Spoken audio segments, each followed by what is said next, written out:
Good day everyone and welcome to Exile News, the weekly show that brings you all the important news and information on Path of Exile. And the first news this week has been a preview of the patch with 4 things that have been kinda outfixed without a restart.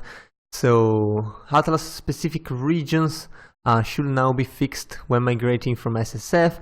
The bug concerning the Legion generals when you were releasing them in doing a Legion encounter should be fixed as well.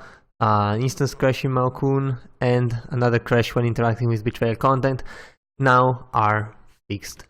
So we also got a kinda big patch. It's not big in size, but it's big into the fixes that GG actually brought. So first up, the Metamorph improvements. Very big one here. We got the new vendor recipe for the Metamorph organs, and the 3 of any organ can be given in, and you will receive a random organ differing from the ones you offered. So if you want eyes or liver, just offer the other 3 and hope you get the one.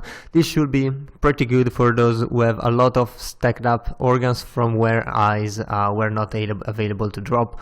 Also, they fixed the bug that causes the bosses from Metamorph to be unfreezable.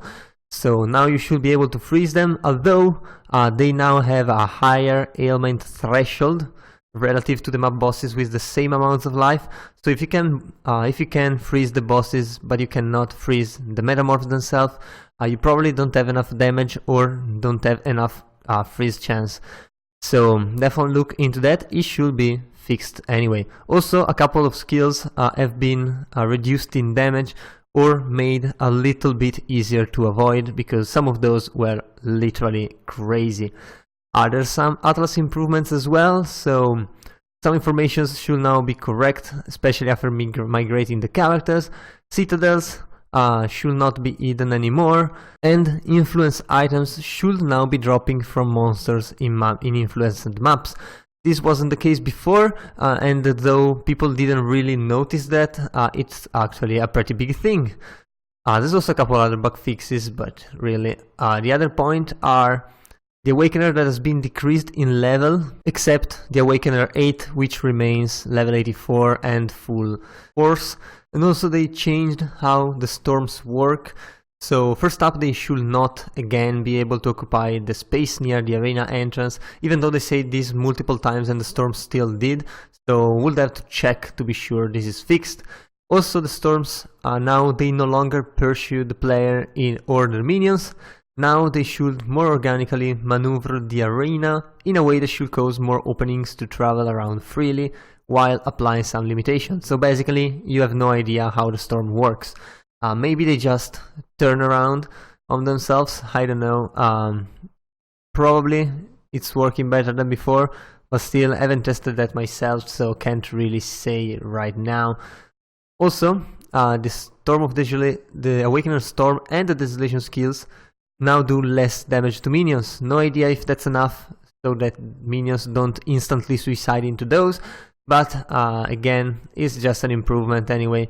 And also it's been improved for the ground effects of the Awakener, so the visibility of those has definitely been improved, and that's a good step in the right direction, because holy shit, you couldn't really see anything when fighting it.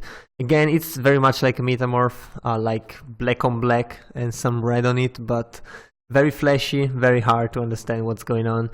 Anyway, they finally added the 3D art for the Ivory Tower, like 1 month later after it was expected to happen. And biggest thing is the DirectX 11 fix, which it used to use too much memory, affecting mainly Windows 7 users, although Windows 10 users with old GPUs still were affected as well.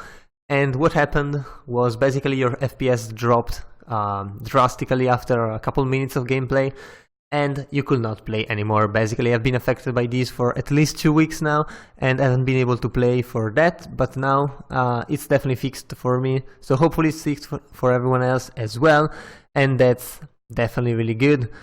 There's also a couple other bug fixes. That's general stuff, you can read them if you want. Another one is that Sulfite can now be gathered in areas above level 83, where previously it wasn't able to. So if you have a T17 map, very juiced up, you can definitely gather a shit ton of sulfite in there now. And last but not least, re-straightened the curved path of the world map. And I mean, I was not against the curved path idea, but implementation was really bad. It felt like hand drawn with not your main hand. So yeah, I mean, I really prefer the straight lines for now. We'll see how they will go. If they will try again to fix it, probably yes, even though it's not really needed to change, so I'll probably concentrate myself on something else.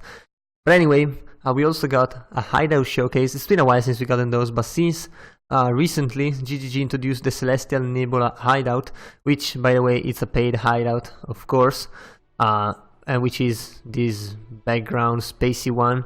A lot of people had fun with it, and this is pretty much a showcase of the best that GGG could find around, lying around, so it's definitely really cool. So it's also a short video, so definitely recommend checking it out, regardless if you like the hideouts or not. This is definitely really interesting. But anyway, GGG's team should be back now from their holidays, so they should be going full force, and probably in the next weeks we'll get a little bit more news. I mean, more actual news and less MTX news, which I usually skip entirely. Yeah, I guess that was all for this week. So if you enjoyed the video, leave a like and a comment down below. Also, if you want to remain updated every week, be sure to subscribe to my channel. So that was all. I have been your host Orzo, and I'll see you guys the next time.